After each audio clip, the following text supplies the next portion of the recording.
Bonjour les élèves de 5e 4, je vais vous faire une petite vidéo pour vous corriger la feuille d'exercice sur les parallélogrammes, parce qu'il y a beaucoup d'exercices que j'aimerais bien commenter pour vous faire des remarques sur les propriétés du quadrilatère. Donc on va commencer tout de suite. Donc voilà, le premier exercice, exercice 26, on vous demandait de recopier et compléter. Alors la longueur ED, bien sûr, est égale à 1,8 cm. La longueur ED qui est ici, alors pourquoi 1,8 cm? Parce qu'on utilise la propriété que les diagonales d'un parallélogramme se coupent en leur milieu, bien sûr. La longueur du côté AC, c'est la longueur de la diagonale entre A et EC. Pour la calculer, on fait 2 fois 2,7 parce que avec la même propriété, les diagonales se coupent en leur milieu, donc la diagonale fait 5,4 cm. On vous demandait ensuite la mesure de l'angle BAD. Les angles opposés dans un parallélogramme font la même mesure, dont l'angle BAD est égal à l'angle BCD, donc 63,4 degrés.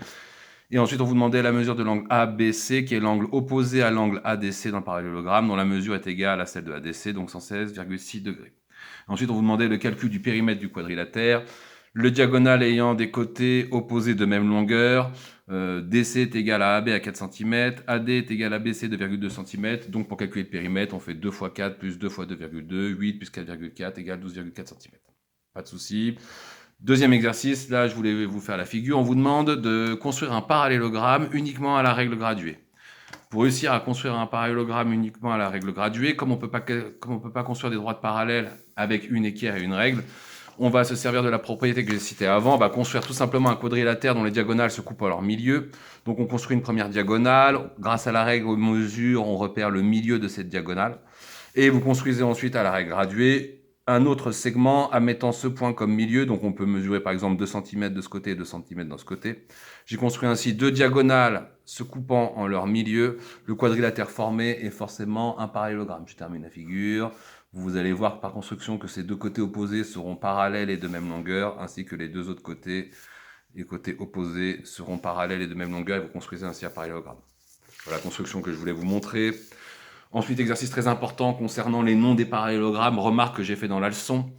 Faites bien attention aux noms des parallélogrammes que vous devez construire pour savoir dans quel point, dans quelle zone va se trouver le point en question. On voulait placer le point, on va indiquer la position du point A tel que DBCA sur un parallélogramme. Si on respecte bien le nom, on a DBCA. A devra être par ici à peu près pour que ce quadrilatère forme un parallélogramme. Le parallélogramme DBCA. A doit être dans la zone 4. De même, on voulait trouver la position du point M tel que CBMD sur un parallélogramme. Donc CBMD, vous voyez, il faut bien avoir des directions parallèles pour avoir les côtés opposés parallèles. Le point M sera dans la zone 6. Et dans quelle zone se trouve le point P tel que CDBP sur un parallélogramme. CDBP, P devra être à peu près ici pour former un parallélogramme à nouveau. Donc P sera dans la zone 2. Exercice 29. J'ai rédigé ici les propriétés. On vous demande si le quadrilatère ADBE est un parallélogramme. Nous, on connaît la propriété. Si un quadrilatère est un parallélogramme, alors les diagonales se coupent en leur milieu. La contraposée de cette propriété sera vraie. Et si on cite la contraposée de cette propriété d'un point de vue logique, c'est si les diagonales ne se coupent pas en leur milieu, alors le quadrilatère n'est pas un parallélogramme. Et d'après la figure, qu'est-ce que l'on sait? On sait que la longueur DC n'est pas égale à la longueur CE. DC est différent de CE. Donc, le point C n'est pas le milieu de DE. Et d'après la contraposée qu'on a citée avant, les diagonales ne se coupant pas en leur milieu, ce n'est pas un parallélogramme. Dans l'exercice 30, on vous demandait de justifier si le quadrilatère en question était un parallélogramme ou non. Et bien là, c'est la propriété qu'on a citée dans l'exercice 29. Qu'est-ce que l'on sait? On cite bien les hypothèses. On sait que le point A est le milieu de MK, d'après les indications sur la figure. On a la même longueur, MA égale AK, donc A est le milieu de MK. De même, A est le milieu du segment SF, car SA égale AF égale 2,3. Ainsi, on sait que les diagonales se coupent à leur milieu. Or, si les diagonales d'un, je n'ai pas mis le mot ici, quadrilatère, pardon, si les diagonales d'un quadrilatère se coupent en leur milieu, alors c'est un parallélogramme. Donc on peut affirmer que MFKS est un parallélogramme. Ensuite, correction de l'exercice 31, on vous demandait de répondre par vrai ou faux. Un quadrilatère qui a deux côtés parallèles est un parallélogramme. Cette affirmation est fausse. Regardez, je vous ai dessiné ici un trapèze. Un trapèze d'un quadrilatère qui a deux côtés parallèles, eh bien ça ne forme pas forcément un parallélogramme. Pour que ce soit un parallélogramme, il faut que les côtés opposés soient parallèles deux à deux. C'est-à-dire que vous ayez ce côté parallèle à ce côté et en même temps ce côté parallèle à ce côté. et là vous auriez un parallélogramme. Ce n'est pas le cas ici. Donc la question A, c'est faux. Si une diagonale d'un quadrilatère coupe l'autre diagonale en son milieu, alors ce quadrilatère est un parallélogramme. Proposition à nouveau qui est fausse, je vous ai fait un dessin ici, regardez.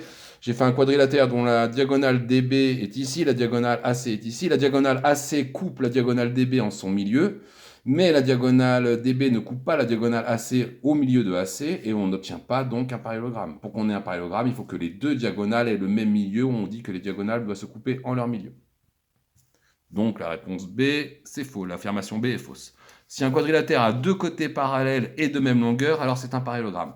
Ceci est une propriété du cours, cette affirmation est complètement vraie. Je vous ai fait un dessin ici. J'ai construit un quadrilatère ABCD ayant deux côtés parallèles et tous les deux de même longueur. Forcément, vous aurez un parallélogramme, ce qui va impliquer que les deux autres côtés seront eux-mêmes parallèles et de même longueur. Donc l'affirmation C était vraie. Affirmation D, ABCD est un quadrilatère tel que la longueur AB égale à la longueur CD et la droite AD parallèle à la droite CB, donc c'est un parallélogramme. Ceci est faux. À nouveau, regardez, je vous ai construit ce qu'on appelle un trapèze isocèle. Nous avons bien un quadrilatère ABCD dans lequel la longueur AB est égale à la longueur DC, égale à la longueur CD, et dans lequel la droite AD est parallèle à la droite CB. Et on n'est pas en présence d'un parallélogramme, on est en présence de ce qu'on appelle un trapèze isocèle. Donc l'affirmation D était fausse. Ensuite, les trois derniers exercices, des exercices de construction. On se sert des carreaux, bien évidemment, et du quadrillage dans ces deux exercices pour construire des côtés parallèles et de même longueur. On vous demandait de reproduire cette figure sur votre feuille à l'aide des carreaux, et on vous demande de placer le point D tel que ABDC soit un parallélogramme, et d'expliquer. Eh bien, on veut placer le point D tel que ABDC soit un parallélogramme, et grâce au carreau, je vais dessiner un segment parallèle à AC de même longueur. Je vais effectuer le même déplacement pour aller de B à D que l'on a pour aller de A à C, à savoir pour aller de A à C, on se déplace d'un carreau sur la gauche, on descend de deux carreaux. C'est ce qu'on fait en partant de B, on se déplace d'un carreau sur la gauche, on descend de deux carreaux, on arrive ici, et on construit ainsi le point D pour que ABDC soit un parallélogramme. Toujours attention au nom du quadrilatère. C'est ce que j'ai mis ici, à l'aide des carreaux, on construit le point D tel que AC égale BD et AC parallèle à BD, ainsi ABDC a deux côtés parallèles et de même longueur, donc c'est un parallélogramme. Exercice 33, quasiment la même chose. On a trois points A, B et C qui sont placés comme c'est indiqué sur les carreaux ici. On vous demande de placer le point D tel que BCAD soit un parallélogramme. Donc BCAD, le point D devra être ici pour avoir un parallélogramme. Même raisonnement que l'exercice précédent, hein, de manière à avoir deux côtés parallèles et de même longueur, ce qui crée un parallélogramme. Et ensuite, on vous demandait de placer le point K tel que BC, le segment BC, soit une diagonale du parallélogramme ABKC.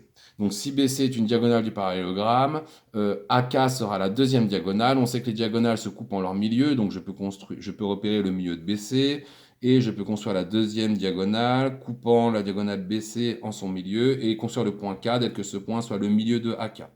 Et avec les carreaux, on voit qu'on avance de 1 demi-carreau, on descend de 2, je ravance de 1 demi-carreau, je descends de 2, je construis le segment AK, la deuxième diagonale qui admet ce point comme milieu. Et ensuite, ainsi le point K est ici pour que ABKC soit un parallélogramme. Dernier exercice, on vous demandait uniquement à la règle graduée, grâce à ces deux cercles concentriques ayant le même centre, d'indiquer une technique pour construire un parallélogramme. On utilise la propriété qu'on a vue au début des exercices. On va construire un quadrilatère dont les diagonales se coupent à leur milieu. Je commence par tracer un diamètre quelconque du petit cercle, donc un segment passant par le centre du cercle, reliant deux points du cercle. J'ai construit ainsi une des diagonales du parallélogramme. Je construis ensuite un diamètre du grand cercle en passant par deux points du cercle et en passant par le centre du cercle.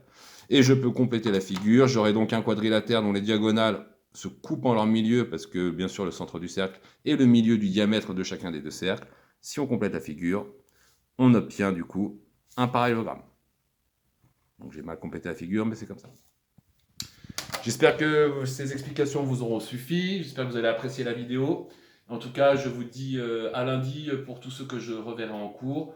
Et je vous dis à bientôt pour ceux que je ne reverrai pas en cours, tous ceux qui ne pourront pas revenir pour la fin de l'année. En tout cas, je vous souhaite une bonne fin de journée. À bientôt.